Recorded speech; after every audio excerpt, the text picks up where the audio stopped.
It was natural, I think, for UNESCO to get involved with and to be responsible for the development of the convention, because it was founded on principles of equality and justice. And we see that doping in sport is grossly unfair for those athletes that choose to be clean and to compete to the best of their abilities.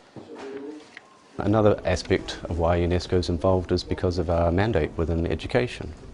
A key part of the convention is to educate athletes, athlete support personnel and the wider public. Doping exists in sport and it's really sad, and we have to fight very hard against that.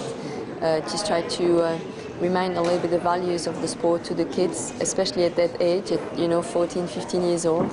And we have to fight against that. It's important. I think for us a key focus is looking at the future generation of athletes and helping educate them that they'll make good quality decisions as they go through sport. And I think in the long term that's where we're going to see the impact, and that's where we're going to see clean sport, because we're going to see a step change between the generations.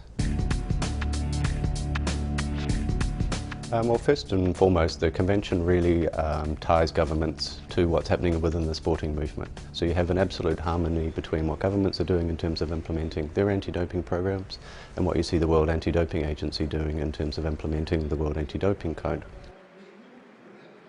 There's a particular problem when it comes to the trafficking of performance-enhancing substances, and therefore one of the requirements of the convention is for governments to take action, in particular to introduce legislation to combat the trafficking.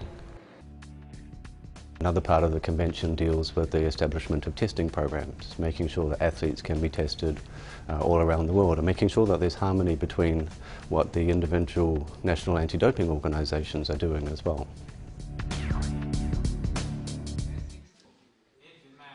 There are key aspects to the implementation of the convention that UNESCO is leading, and one of which is we've established a fund to help least developed countries and smaller island developing states to implement the convention, because we know that governments have competing priorities and limited budgeted resources, so particularly as a result of the financial crisis. So what we're doing is actually providing a fund to assist those countries to implement the convention, because as I say, there are positive benefits from sport and we don't want to see countries being left out of international sport.